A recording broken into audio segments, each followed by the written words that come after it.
Ons het vandag vir Paul de Beer hier so by ons. Paul, welkom op die nuwe kampus. Dankie.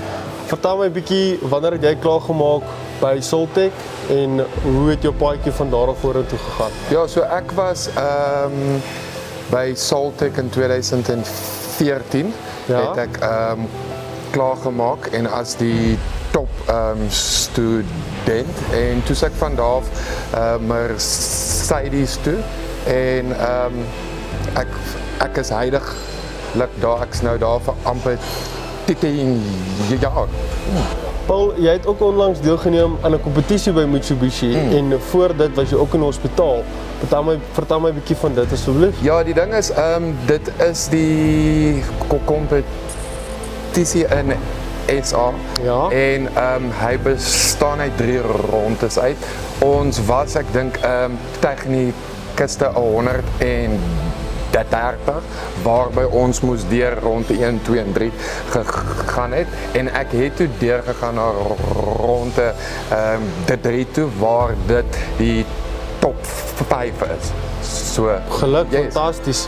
En voor dit in die hospitaal? So ek het actually die toets van ronde 2 in die hospitaal gedoen 3 ure na hulle my blinde darm uitgehaal het. Fantasties. Ja. Hoe het die derde ronde gegaan van die kompetisie? So dit het goed gegaan. Ek is die Mitsubishi Technician of the Year vir hierdie jaar.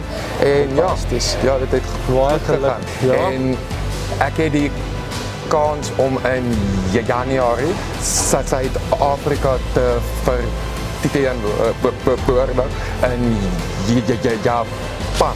Fantasties, geluk dus. Ja. So groot voorreg. Dankie. Paul, jy het in 2014 klaar gemaak by Soltech. Hoe voel jy het Soltech jou voorberei vir alles wat jy in jou loopbaan al bereik het en nog gaan bereik?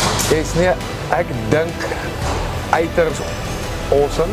Hulle het my die basis van handwerk, van diagnose, hoe om die diagnostic en als die basis om awesome te wees, het hulle uiterlik gedoen. En wat awesome is ook, al hulle toerusting, engines, handtools, special tools, alles is die beste.